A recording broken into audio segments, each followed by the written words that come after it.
வணக்கம். தந்தையின் பாட்காஸ்ட் செய்திகளை வாசிப்பது மார்ஷல். முதலில் தலைப்புச் செய்திகள்.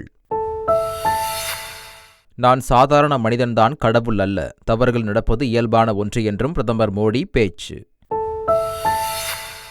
பழைய கல்வி முறையில் மாற்றம் கொண்டு வருவதுதான் புதிய கல்விக் கொள்கை. இந்தியாவில் முன்பு இருந்த குருகுல கல்வி மிகவும் சிறப்பானது என்றும் ஆளுநர் ஆர்.என். ரவி பரபரப்பு பேச்சு. பெண்களுக்கு எதிரான குற்றங்களுக்கு தண்டனையை அதிகரிக்கும் வகையில் சட்ட திருத்தம் அறிமுகம் செய்தார் முதலமைச்சர் ஸ்டாலின். பெண்கள் மற்றும் சிறுமிகளுக்கு எதிரான குற்றங்களில் மரண தண்டனை விதிக்கும் வகையில் சட்ட திருத்தம். மாநிலங்களுக்கு வரி பகிர்வாக 1,73,030 கோடி ரூபாய் விடுவித்தது மத்திய அரசு. தமிழகத்திற்கு வரி பகிர்வாக 7,057 கோடி ரூபாய் விடுவிப்பு. போராட்டங்களுக்கு அனுமதி வழங்குவதில் ஆளுங்கட்சி எதிர்க்கட்சி என்று பாகுபாடு காட்டாமல் அனைத்து தரப்பினரையும் சமமாக பாவிக்க வேண்டும். காவல்துறைக்கு சென்னை உயர்நீதிமன்றம் அறிவுறுத்தல். மதுரை அரிட்டாப்பட்டியில் டங்ஸ்டன் சுரங்கம் நிச்சயம் வராது. போராட்டத்தில் ஈடுபட்டுள்ள பொதுமக்களிடம் பாஜக மாநில தலைவர் அண்ணாமலை உறுதி. ரேசிங் பயிற்சியில் ஈடுபட்டாலும் தொடர்ந்து படங்களில் நடிப்பேன். 18 வயது முதல் பைக் ரேஸில் ஈடுபட்டு வருகிறேன் என்றும் நடிகர் அஜித் தகவல். சென்னை சேப்பாக்கத்தில் இந்தியா இங்கிலாந்து அணிகள் மோதும் T20. வரும் 12ஆம் தேதி ஆன்லைனில் டிக்கெட் விற்பனை. கிரிக்கெட் ரசிகர்கள் உற்சாகம். அயர்லாந்துக்கு எதிரான முதல் ஒருநாள் கிரிக்கெட் போட்டி. ஸ்மிருதி மந்தனா தலைமையிலான இந்திய மகளிர் அணி 6 விக்கெட் வித்தியாசத்தில் வெற்றி. இனி விரிவான செய்திகள். பெண்களை பாலியல் வன்கொடுமை செய்தால் மரண தண்டனை விதிக்கப்படும் என்ற சட்டத்திருத்த மசோதா தமிழக சட்டப்பேரவையில் அறிமுகம் செய்யப்பட்டது. பெண்களுக்கு துன்பம் விளைவித்தலை தடுக்க தமிழக சட்டப்பேரவையில் முதலமைச்சர் ஸ்டாலின் புதிய சட்டத்திருத்த மசோதாவை அறிமுகம் செய்தார். இதன்படி சிறுமிகளை பாலியல் வன்கொடுமை செய்யும் குற்றவாளிகளுக்கு 20 ஆண்டுகளுக்கு குறையாத கடுங்காவல் தண்டனை விதிக்கப்படும் நிலையில் தற்போது மரண தண்டனை அளிக்கும் வகையில் சட்டத்திருத்தம் மேற்கொள்ளப்பட்டுள்ளது.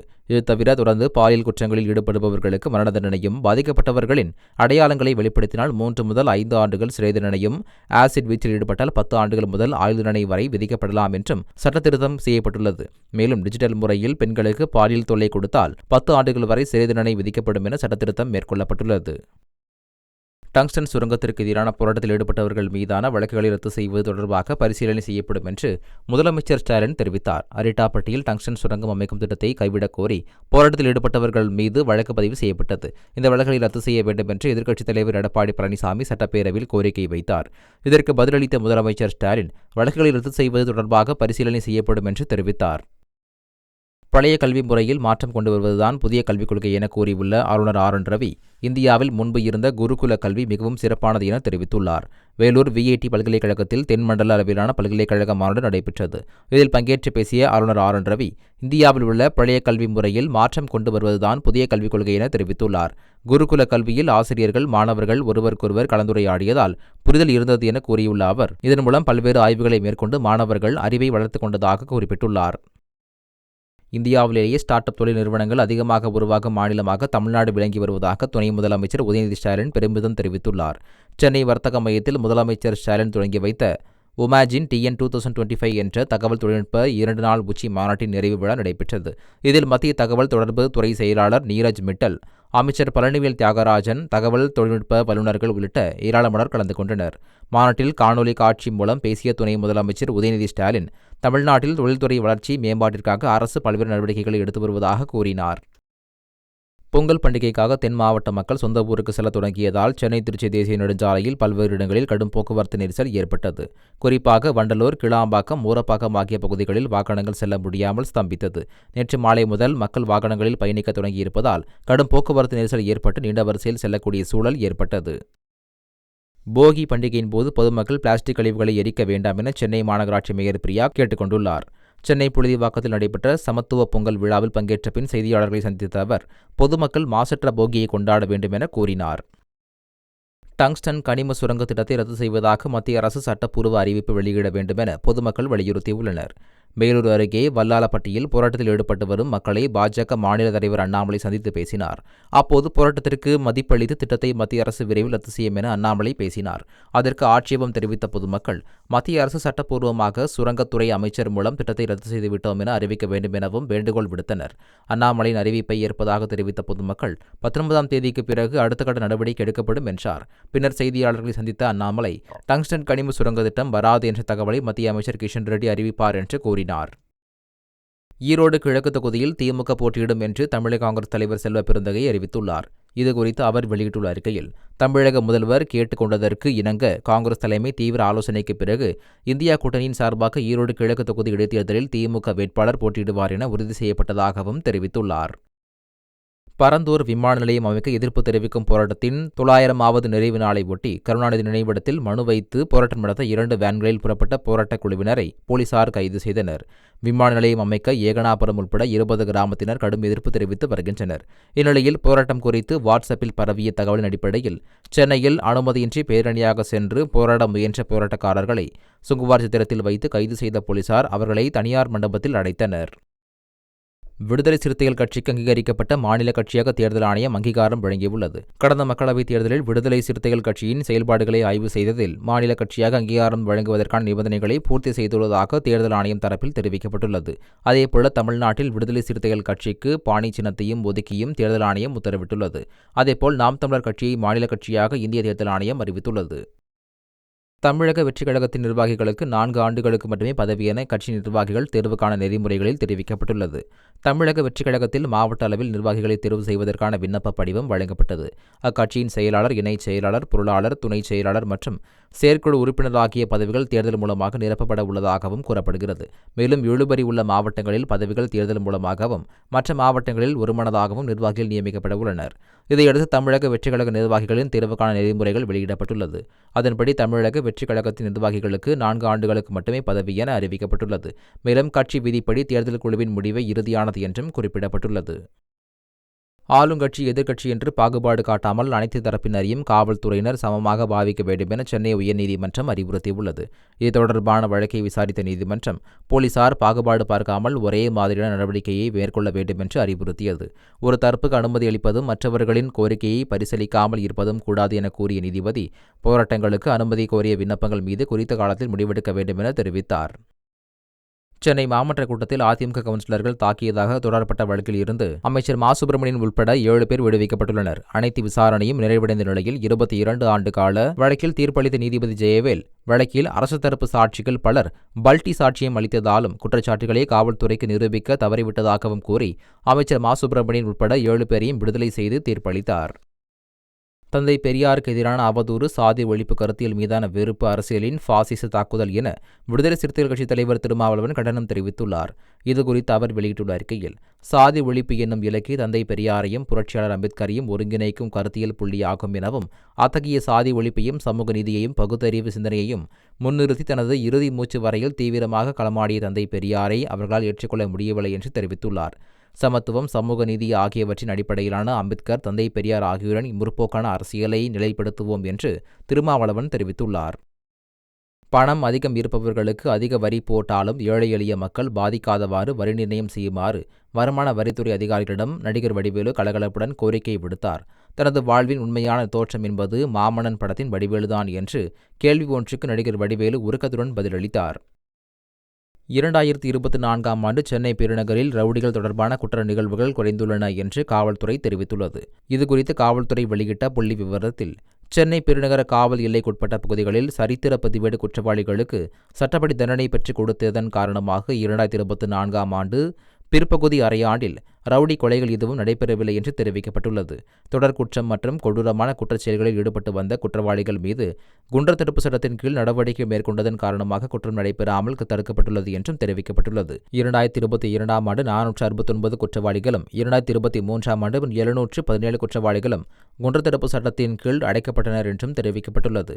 அதே சமயம் 2024ஆம் ஆண்டில் திருட்டு வழக்கு குற்றவாளிகள், போதைப்பொருள் வழக்கு குற்றவாளிகள் என மொத்தம் 1302 பேர் குண்டர் தடுப்பு சட்டத்தின் கீழ் அடைக்கப்பட்டுள்ளனர் என்றும் தெரிவிக்கப்பட்டுள்ளது.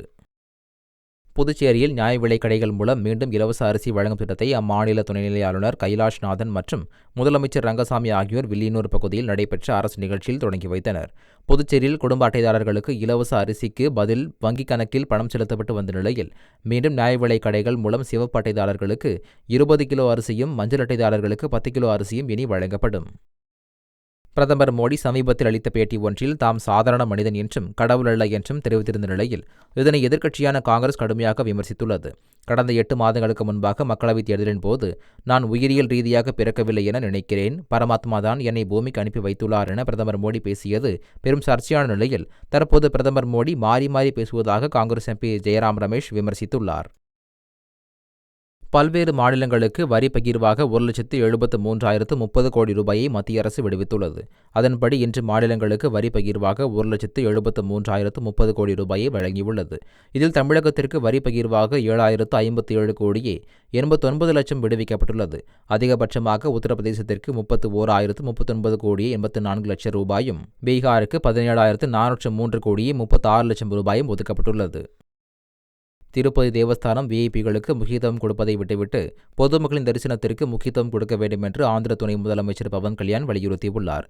திருப்பதியில் ஏற்பட்ட கூட்ட நெரிசலில் சிக்கி 6 பக்தர்கள் உயிரிழந்த நிலையில் இந்த சம்பவத்திற்கு தாமே மன்னிப்பு கோரிய போது தேவஸ்தான அதிகாரிகள் ஏன் இன்னும் மன்னிப்பு கோரவில்லை என துணை முதலமைச்சர் பவன் கல்யாண் கேள்வி எழுப்பியிருந்தார். இந்த நிலையில் இதற்கு பதிலளித்துள்ள திருப்பதி தேவஸ்தானத்தின் தலைவர் PR நாயுடு, மன்னிப்பு கோருவதில் எந்த தவறும் இல்லை என்றும் மன்னிப்பு கோருவதால் ஒன்றும் உயிரிழந்தவர்கள் திரும்பி வரப்போவதில்லை என்று பதில் கொடுத்துள்ளார். மேலும் அரசின் திட்டங்கள் மக்களிடம் எந்த அளவிற்கு சென்று சேர்ந்து இருக்கிறது என்பதை அறிந்து கொள்வதற்காக மீண்டும் நடைபயணம் மேற்கொள்ள இருப்பதாகவும் துணை முதலமைச்சர் பவன் கல்யாண் அறிவித்திருப்பது குறிப்பிடத்தக்கது. அக்டோபர் மாதத்தில் இருந்து படங்களில் தொடர்ந்து நடிக்க உள்ளதாக நடிகர் அஜித்குமார் தெரிவித்துள்ளார். நடிகர் அஜித்குமார் துபாயில் கார் ரேஸ் பயிற்சியில் ஈடுபட்ட போது தடுப்புச் சுவரில் மோதி கார் விபத்துக்குள்ளானது. இதில் அஜித்குமார் காயமின்றி உயிர் தப்பிய நிலையில் அவர் நலமாக இருப்பதாகவும் மீண்டும் பயிற்சியில் ஈடுபட்டு வருவதாகவும் அவரது மேலாளர் சுரேஷ் சந்திரா தெரிவித்திருந்தார்.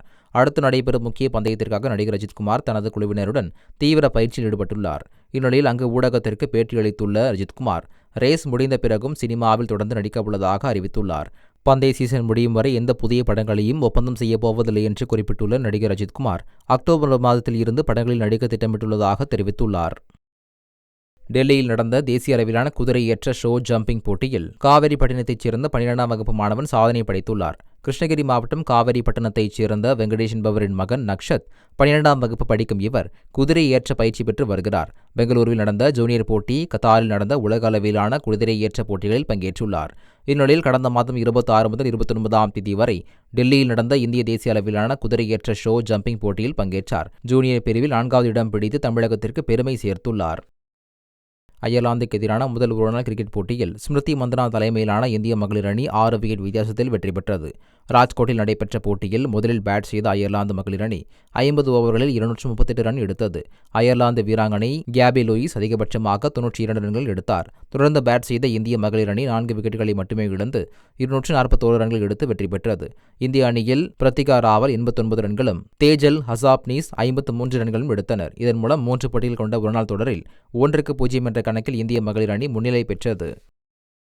சென்னையில் நடைபெறும் இந்தியா இங்கிலாந்து T20 போட்டிக்கான டிக்கெட் விற்பனை வருகிற 12ஆம் தேதி தொடங்கும் என தமிழ்நாடு கிரிக்கெட் சங்கம் தெரிவித்துள்ளது. இந்தியா சுற்றுப்பயணம் மேற்கொள்ளும் இங்கிலாந்து கிரிக்கெட் அணி 5 போட்டிகள் கொண்ட T20 தொடரில் விளையாடவுள்ளது. இரு அணிகளுக்கும் இடையிலான முதல் T20 போட்டி வருகிற 22ஆம் தேதி கொல்கத்தாவில் நடைபெறவுள்ளது. இதனைத் தொடர்ந்து 2வது T20 போட்டி சென்னை சேப்பாக்கம் மைதானத்தில் வருகிற 25ஆம் தேதி நடைபெறுகிறது. இந்நிலையில் இந்த போட்டிக்கான டிக்கெட் விற்பனை வருகிற 12ஆம் தேதி காலை 11 மணி முதல் ஆன்லைனில் நடைபெறும் என தமிழ்நாடு கிரிக்கெட் சங்கம் தெரிவித்துள்ளது. டிக்கெட் விலை குறைந்தபட்சம் 1,500 ரூபாய் முதல் அதிகபட்சம் 12,000 ரூபாய் வரை நிர்ணயம் செய்யப்பட்டுள்ளது. மீண்டும் தலைப்புச் செய்திகள். நான் சாதாரண மனிதன்தான், கடவுள் அல்ல. தவறுகள் நடப்பது இயல்பான ஒன்று என்றும் பிரதமர் மோடி பேச்சு. பழைய கல்வி முறையில் மாற்றம் கொண்டு வருவதுதான் புதிய கல்விக் கொள்கை. இந்தியாவில் முன்பு இருந்த குருகுல கல்வி மிகவும் சிறப்பானது என்றும் ஆளுநர் RN ரவி பரபரப்பு பேச்சு. பெண்களுக்கு எதிரான குற்றங்களுக்கு தண்டனையை அதிகரிக்கும் வகையில் சட்ட திருத்தம் அறிமுகம் செய்தார் முதலமைச்சர் ஸ்டாலின். பெண்கள் மற்றும் சிறுமிகளுக்கு எதிரான குற்றங்களில் மரண தண்டனை விதிக்கும் வகையில் சட்ட திருத்தம். மாநிலங்களுக்கு வரி பகிர்வாக 1,73,030 கோடி ரூபாய் விடுவித்தது மத்திய அரசு. தமிழகத்திற்கு வரி பகிர்வாக 7,057 கோடி ரூபாய் விடுவிப்பு. போராட்டங்களுக்கு அனுமதி வழங்குவதில் ஆளுங்கட்சி எதிர்க்கட்சி என்று பாகுபாடு காட்டாமல் அனைத்து தரப்பினரையும் சமமாக பாவிக்க வேண்டும். காவல்துறைக்கு சென்னை உயர்நீதிமன்றம் அறிவுறுத்தல். மதுரை அரிட்டாப்பட்டியில் டங்ஸ்டன் சுரங்கம் நிச்சயம் வராது. போராட்டத்தில் ஈடுபட்டுள்ள பொதுமக்களிடம் பாஜக மாநில தலைவர் அண்ணாமலை உறுதி.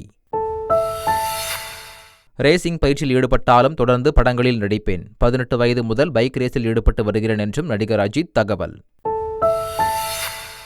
சென்னை சேப்பாக்கத்தில் இந்தியா இங்கிலாந்து அணிகள் மோதும் T20 வரும் 12ஆம் தேதி ஆன்லைனில் டிக்கெட் விற்பனை. கிரிக்கெட் ரசிகர்கள் உற்சாகம். அயர்லாந்துக்கு எதிரான முதல் ஒருநாள் கிரிக்கெட் போட்டி. ஸ்மிருதி மந்தனா தலைமையிலான இந்திய மகளிர் அணி 6 விக்கெட் வித்தியாசத்தில் வெற்றி. இத்துடன் தந்தையின் பாட்காஸ்ட் செய்திகள் நிறைவடைந்தன. வணக்கம்.